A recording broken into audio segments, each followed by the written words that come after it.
Por la señal de la Santa Cruz de nuestros enemigos, líbranos, Señor Dios nuestro. En nombre del Padre, y del Hijo, y del Espíritu Santo. Amén.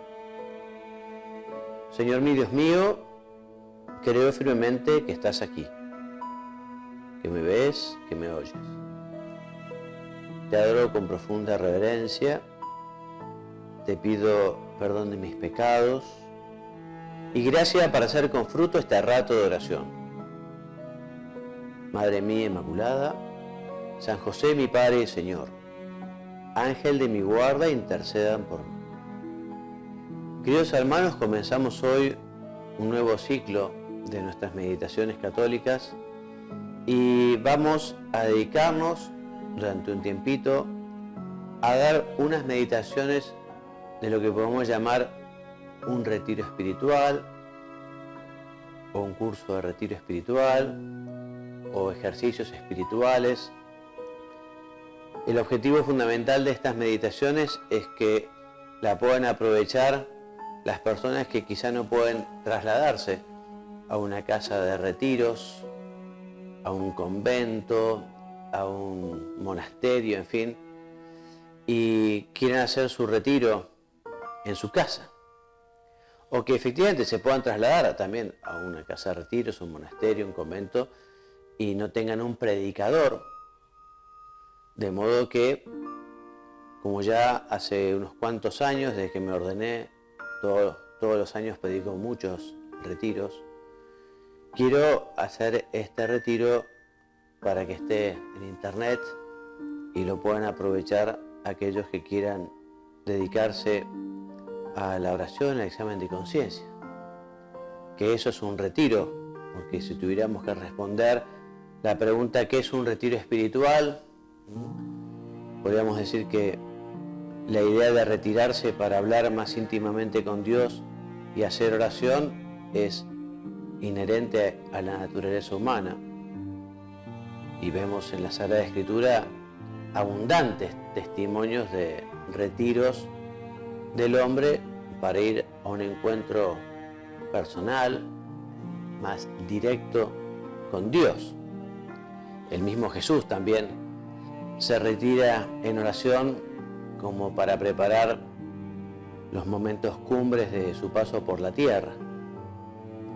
Bueno, hoy como siempre el cristiano necesita de unos días de retiro donde procure llegar a un trato íntimo con Dios que le permita conocerla con mayor cercanía y también conocerse. También uno puede preguntarse, bueno, ¿y para qué sirve un retiro, no? Bueno, en un folleto yo escribí hace unos años que quien tiene un negocio se preocupa por saber si este va mejorando o va empeorando. No vaya a ser que termine en la quiebra por no haber buscado soluciones a los problemas que se le presentaban. Y para nosotros, evidentemente, para todo cristiano, incluso para todo ser humano, el negocio más importante que tiene la tierra es ganarse el cielo, poder salvar, por decirlo de alguna manera, la propia alma. Y por eso conviene, al menos una vez al año,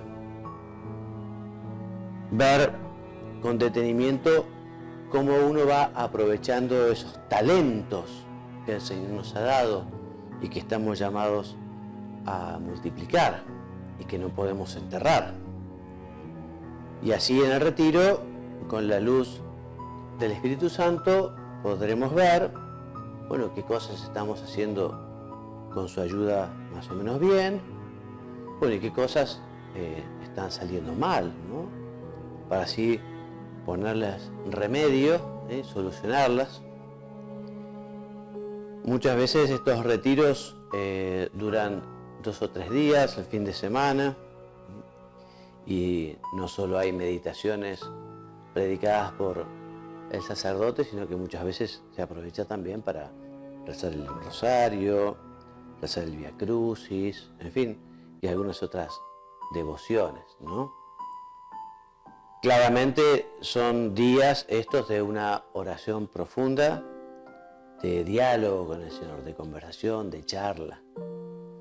momento especial para escuchar su voz, momento especial para el examen de conciencia, ¿no? Ver un poco con detenimiento, tratando un poco de alejarnos de nosotros mismos como un tercero imparcial, ver cómo va nuestra vida de relación con Dios, con la familia, en el trabajo, con los amigos, viviendo distintos aspectos, ¿no? Y también es muy clásico en los retiros espirituales el que muchas de las meditaciones se dedican a contemplar la vida de Jesús, que es nuestro modelo, a quien tenemos que conocer, amar, imitar. También es clásico de los retiros lo que se llaman las postrimerías, o sea, lo que viene a los postres, o sea, hacia el final de la vida. Meditar en los retiros lo que es la muerte, el juicio, el premio, el castigo, en fin, purgatorio. Así que bueno, comenzamos hoy entonces este itinerario. Les decía que la tradición de los retiros es muy extensa, muy antigua. Un hito en la historia, digamos, de los retiros espirituales son los ejercicios espirituales de San Ignacio de Loyola. Estos ejercicios espirituales fueron publicados en el año 1548, o sea, hace casi 500 años, ¿no? Y en este libro suyo, que ustedes pueden encontrarlo, los ejercicios espirituales, en internet, en fin, en alguna librería, él mismo lo define a los ejercicios espirituales como un modo de examinar la propia conciencia, un modo de meditar, de razonar, de contemplar, todo de preparar y disponer el alma para quitar todas las afecciones desordenadas, los apegos, los egoísmos, en fin, todo lo que esté relacionado con el apartamiento de Dios, con el pecado, con el fin de buscar y hallar la voluntad divina. O sea que el retiro espiritual es un momento especialísimo para escuchar la voz de Dios, para escucharlo. Es bueno que uno pueda repetir, por ejemplo, también como dice el Salmo, ¿no? Si hoy escucháis la voz del Señor, Salmo 94, no endurezcáis vuestro corazón. Y se lo pedimos al Señor. Señor, ayúdame en este retiro que vamos a comenzar ahora. Ayúdame a escuchar tu voz, ayúdame a entenderte, ayúdame a saber cuál es tu voluntad. Y no solo a conocerla, sino también ayúdame a hacerla, a querer ponerla en práctica. Porque recuerdo aquel joven rico que te preguntó qué tenía que hacer para el reino de los cielos. Él entendió muy bien lo que vos le dijiste, pero no se animó, no quiso y se fue triste. Por eso, Señor, nosotros queremos escuchar tu voz, pero también queremos decir lo mismo que la Santísima Virgen. Y aquí la esclava del Señor, hágase en mí según tu palabra. Yo, Señor, quiero escuchar tu voz para poder hacer tu voluntad. Con tu gracia lo conseguiré. Evidentemente, el retiro es una ofrenda que uno hace a Dios, ¿no? Sobre todo cuando uno dedica, por ejemplo, un fin de semana, que podría hacer cualquier otra cosa, y dice, no, yo me voy a dedicar este fin de semana, bueno, a rezar, a hacer examen de conciencia, a estar junto con el Señor. Y es eso, una ofrenda, ¿no? Como la ofrenda de Abel, que le ofrecía lo mejor de sus cosechas, y Dios miraba con mucho cariño esa ofrenda, ese regalo. Bueno, un retiro son unos días que uno le ofrece al Señor para justamente poner esfuerzo en ser un mejor hijo, un hijo más bueno, un hijo más querido. Y evidentemente Dios en esos días de retiro a uno lo mirará con especial cariño, con especial amor. Claramente Dios estará, bueno, muy contento que uno haga un retiro. Y siempre, ¿no? Pero quizá en este tiempo de tanta vorágine, este tiempo tan vertiginoso, esta velocidad, en fin, supongo que siempre el mundo ha sido un poco así, ¿no? Pero esto de conseguir un tiempo para frenarse un poco para justamente estar con el Señor, dejar las tareas ordinarias, apartarse un poquito de lo de cada día para rezar, claramente el Señor nos dará su gracia. El ciclo pasado meditábamos sobre la oración, las enseñanzas del Catecismo de la Iglesia Católica sobre la oración. Y nos recuerda el Catecismo que la oración es fundamentalmente acción de Dios, ¿no? Que en el hombre siempre hay respuesta.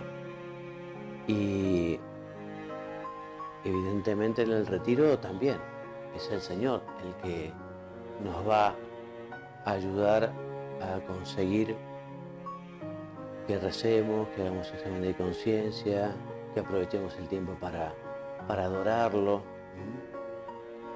Una pausa necesaria es, ojalá todos los hombres dedicaran, todos los cristianos, ¿no? Por lo menos una vez al año. Y yo suelo decir que es un muy buen tema para el apostolado, ¿no? Plantearle a algún amigo a hacer un retiro espiritual. Cuando vos decidas hacer el tuyo, ¿por qué no hablas con aquel amigo o con aquella amiga? Porque justamente invitar a alguien a estar unos días de retiro, de silencio, de examen de conciencia, bueno, le puede cambiar completamente la existencia, ¿no? Porque efectivamente el Señor está allí y en los días de retiro uno lo siente, lo percibe, lo encuentra de una manera mucho más cercana. No tener miedo al examen de conciencia. Hay muchas personas que justamente van por la vida como si fueran por un tubo, ¿no? Porque no quieren pensar, no quieren detenerse, no quieren que justamente su conciencia las reclame. Bueno, nosotros queremos todo lo contrario. O sea, queremos realmente ver a fondo qué es lo que no estamos haciendo bien, qué es lo que tenemos que mejorar, en qué temas estamos un poco egoístas, ¿no? Cuando nos falta caridad y rectificar. Esas personas que dicen, no, yo no tengo nada, si viviera de vuelta no tengo nada que cambiar, no tengo nada que arrepentirme. Pues yo en cambio diría, bueno, yo tengo un montón de cosas que arrepentirme, un montón de cosas para pedir perdón y volver a empezar. Hacer muchas veces de hijo pródigo. ¿Se acuerdan del hijo pródigo de la parábola? Que después, en fin, cuando ya pasaba hambre y no le daban ni siquiera las bellotas que se comían los chanchos, volveré a mi padre y le diré, Padre, he pecado contra el cielo y contra ti, no soy digno de llamarme hijo tuyo, tómame como uno de tus empleados. Bueno, nosotros tenemos que ser de hijos pródigos muchas veces, ¿no? Y el retiro es un momento muy especial, justamente por ese examen de conciencia, por esa oración, esa contemplación. Hoy escucharemos la voz del Señor, no tengamos miedo. Hay gente que decía no quiere escuchar su propia conciencia, no quiere examinar su conciencia. Hay muchos que no se animan a preguntarle a Dios, ¿no? Porque sabe que Dios pide. Y mucha gente tiene miedo a escuchar la voz de Dios. No tengamos miedo de escuchar la voz de Dios, porque Dios es quien quiere que nosotros seamos felices. Dios quiere lo mejor para nosotros. Qué pena me da cuando hay tanta gente que cree que el mundo o la vida es bella, pero que Dios a uno le complica la vida, que Dios a uno le amarga la vida. Qué poco lo conocen. Nosotros tratamos de cumplir la voluntad de Dios justamente para encontrar el camino de la felicidad. Dios nos quiere felices en la tierra y felices en el cielo. Por eso no tengamos miedo a escuchar su voz, no tengamos miedo a hacer su voluntad. Busquemos en estos días de retiro tiempo de recogimiento interior. El recogimiento exterior y el silencio ayuda a tener una mayor intimidad con el Señor, ¿no? Por eso busquemos tener ese espíritu de oración y pidámosle, Señor, que vea, Señor, que escuche, Señor, quiero hacer tu voluntad. Hagamos nuestro examen de conciencia. Yo, cuando predico en los retiros, en algunas casas de retiro, suelo llevar también algunos exámenes de conciencia impresos, ¿no?, en algunas hojas A4. Y hay muchos y muy diversos exámenes de conciencia. Algunos exámenes de conciencia siguiendo los mandamientos, o siguiendo las bienaventuranzas, o un examen de conciencia de algunos pecados veniales, en fin. Y nos ayuda, ¿no? Nos ayuda a leer esas preguntas. No es masoquismo, ni mucho menos. Es justamente deseo de decir, bueno, con la gracia del Espíritu Santo voy a tratar de descubrir qué cosas no están del todo bien o qué cosas tengo que mejorar. Te quiero contar un cuento, uno de los que más me gusta. Me gustan mucho los cuentos. Creo que para la predicación son algo que ayuda muchísimo. Si recuerdan el retiro que predicó Francisco Javier Nguyen Van Thuan al Papa San Juan Pablo II en el año 2000, él decía que los orientales, en fin, no dan un razonamiento directo, sino que muchas veces cuentan un cuento, ¿no? Y cada uno saca su conclusión, que así obró Gandhi, ¿no? Y tantos otros, y así Jesucristo también con sus parábolas, con sus cuentos, ¿no? Y fue lo que hizo Francisco Javier, Monseñor Van Thuan, Cardenal Van Thuan, en ese retiro que es precioso, está recogido en un texto. Fue contar muchas historias, muchas de su vida. El hombre estuvo 13 años preso, 9 de ellos bajo un régimen de aislación, a veces metido en un cuartito con la luz prendida o apagada sin saber si era de día o era de noche, celebrando la misa en la palma de su mano. Le cambiaban los guardias porque se metía en el corazón de esas personas y los ayudaba a pensar, reflexionar, ¿no? Eso en Vietnam, ¿no? Hasta que fue liberado, un santo varón, y fue a vivir justamente a la Santa Sede, y el Papa le encomendó, entre otras cosas, la redacción del compendio de la doctrina social de la Iglesia. En fin, los cuentos. Este cuento que te quiero leer es de Fray Mamerto Menapace, ¿no? Y se llama El científico y la rosa. Y dice así: se trataba de un científico en serio, no de un guitarrero. Y le habían pedido que estudiara los problemas de una planta de rosa que estaba pasando por dificultades en su periodo de floración. Tomó las cosas muy en serio. Primero estudió la tierra y descubrió que estaba cerca de una pared cuyos cimientos llegaban hasta la tosca. La greda extraída había sido tirada precisamente en el lugar donde luego tuvo que estar el rosal. Se trataba de una tierra con historia y con condicionantes en parte negativos. Además, toda la lluvia que caía sobre aquella parte del tejado se descargaba en el alero que daba justo sobre la planta. Podía suceder que a veces hubiera exceso de humedad, carecía de sol por la mañana, en cambio de tarde lo tenía en demasía, o el reflejo de la pared encalada que le devolvía duplicado el calor.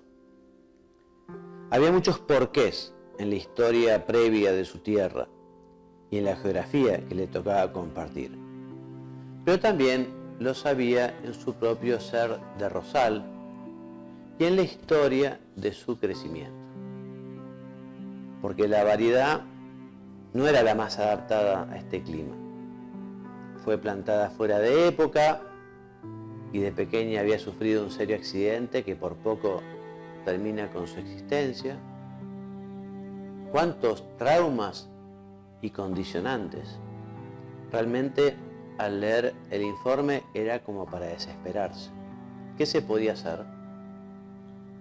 Aparentemente se trataban de circunstancias irreversibles o muy poco variables ya. Pero aquí estaba, a mi parecer, la equivocación. La suma de todos los porqués del pasado de la rosa no daban ninguna explicación sobre el para qué de su existencia allí, en ese lugar, en esas condiciones. Todos los porqués se referían a su pasado. Eran simplemente informes sobre la realidad existente y comprobable.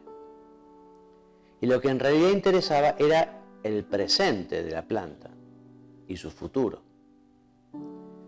Fueron nuevamente al científico para pedirle un consejo. Más que ello, quizá quisieron saber para qué la planta estaba justamente allí y no en otro lugar. ¿Para qué se le pedía a la pobre Rosa que viviera esa geografía e historia con tantos condicionantes negativos?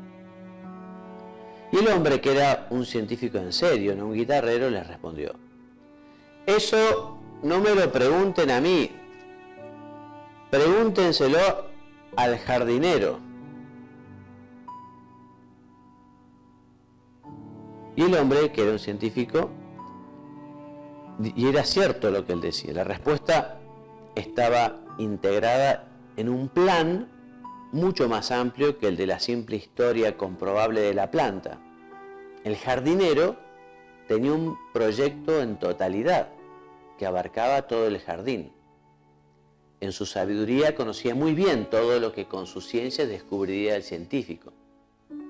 Y sin embargo, quiso que la rosa viviera y que su existencia embelleciera dolorosamente aquel rincón del jardín, comprometiéndose a vigilar sus ciclos y a defender su vida amenazada. El jardinero estaba comprometido tanto con la rosa como con toda la vida y la belleza del jardín. Esto dependía de un plan nacido en la sabiduría de su corazón y que por tanto no podría nunca ser investigado por el científico, que reducía su búsqueda a la mera existencia de la planta individualmente considerada en su geografía concreta. Y termina el cuento con el siguiente pensamiento: al médico podrás preguntarle sobre el porqué de tu dolor, al psicólogo sobre la raíz de tus traumas, al historiador y al sociólogo el pasado que te condiciona. Pero el para qué fuiste llamado a la vida aquí y ahora, eso tenés que preguntárselo a Dios. Y Jesús decía: mi Padre es el jardinero. Este cuento me gusta mucho porque nos habla de la vocación de cada uno. ¿Por qué Dios nos quiso en este tiempo, en este lugar, en esta familia, en esta ciudad? Dios es el jardinero que se ha comprometido con cada uno de nosotros. Y un retiro es un muy buen momento para decirle: Dios mío, gracias por haber nacido en este tiempo, por haber nacido en esta familia, por haber nacido en esta ciudad, en este país, ¿no? Vos me querés acá. San José María Escrivá de Balaguer decía que algunos tienen una mística ojalatera y viven de: ojalá yo hubiera nacido en otro lugar, ojalá yo fuera más alto, más bajo, más bueno, ojalá me hubiera casado con otra persona, ojalá hubiera tenido vocación, ojalá, mística ojalá. Nosotros tenemos que agradecer al Señor, digamos, porque no es fruto de la casualidad. El Señor pensó un lugar para nosotros. Y nosotros justamente nos debemos a los demás en este lugar del jardín del mundo que Dios nos ha puesto. De hecho, el día de mañana Dios nos preguntará: yo te puse en este lugar del jardín, con esta familia. ¿Qué hiciste para que ellos sean mejores, para que sean más buenos? En ese trabajo, en este lugar donde estudiaste. Allí estamos nosotros para hacer el bien. Nosotros tenemos que ser Cristo, que pasa y que está en esa familia, en ese trabajo, con esos amigos, en esas circunstancias. Por eso, más que una mística ojalatera de querer desligarnos de lo que tenemos, es justamente decir: bueno, Señor, ¿cómo puedo yo santificar la realidad en la que me encuentro actualmente? Y unos días de retiro justamente nos llevan a profundizar en esta idea. ¿Cómo puedo santificar mi trabajo, cómo puedo santificar mi familia, cómo puedo santificar mis amistades, cómo puedo hacerme santo en esto y hacer santo a los demás. Tenemos que ser, ¿se acuerdan ustedes del cuento del rey Midas que convertía todo en oro? Todo lo que tocaba lo convertía en oro. Nosotros tenemos que convertir lo que tocamos en frutos para el cielo, en frutos espirituales, en cosas buenas. Tenemos que ir por la vida haciendo el bien, como se predicaba de Jesús, per transit benefaciendo, pasó haciendo el bien. Nosotros también tenemos que pasar haciendo el bien. Tenemos que ser sembradores de paz y de alegría. Tenemos que ser un motivo de alegría y de contento para los demás. Bueno, todos estos son los temas que vamos a ver en nuestro retiro espiritual. Todos estos temas para tratar de justamente ser mejores hijos de un Padre maravilloso que tenemos, que es Dios. Somos hermanos en Cristo y el Espíritu Santo es el santificador, el que nos consigue la gracia para ir justamente pareciéndonos a Jesucristo, ¿no? Unos días de retiro es una gloria. Hoy por hoy es una pena que mucha gente no lo tenga en cuenta, pero poder dedicar unos días a la oración, como imitar a Jesucristo, que Él también se apartaba. En los tiempos de Cuaresma recordamos, Jesús en el desierto, allí 40 días preparando su vida pública, haciendo oración. Y la Virgen María, que seguramente estaba en su casa, pero tan unida a su Hijo, ¿no? Pero preocupada también un poco. ¿Cómo estará Jesús? ¿No estará haciendo demasiado ayuno? ¿Tendrá hambre? Además, el desierto es un lugar peligroso, ¿no? Alimañas, ladrones, en fin. La Virgen unida al Señor. Bueno, la Virgen nos va a acompañar especialmente durante este retiro. Ella es la medianera de todas las gracias, la mediadora, es el canal, el medio por donde Dios quiere que todas las gracias lleguen a las personas, a los hombres. Bueno, Madre nuestra Virgen María, te pedimos que nos ayudes en este itinerario que comenzamos hoy, en este retiro, en este curso de retiro, para ser agradecidos, para pedir perdón, para adorar, para alabar, para pedir por otras personas, ¿no? Quienes llegan a un curso de retiro, muchas veces al despedirse, la mujer o el marido dice, rezá por mí, o rezá por nosotros. Bueno, los retiros son un momento extraordinario para rezar por tantos seres queridos, ¿no?, que están en la tierra y otros que hayan partido recientemente, también para rezar por ellos. Ejercicios espirituales de San Ignacio, porque uno, así como en la vida uno se ejercita y hace ejercicio físico y camina y salta, no sé, depende de qué deporte quiera hacer, pero uno hace ejercicio. Bueno, la vida espiritual también hay ejercicios espirituales, justamente la oración, la contemplación, el examen de conciencia, la oración vocal, el rosario, en fin, son todos ejercicios espirituales que nos ayudan justamente a poder adquirir una vida más sobrenatural, a poder tener más fe, más esperanza, más caridad. Así que podemos estar muy contentos haciendo el retiro, muy cerca del Señor, muy cerca de la Virgen, pidiendo por tanta gente. Cuando hay otras personas en los retiros, yo siempre digo, recen unos por otros. Misterio de la comunión de los santos, recen unos por otros, ¿no?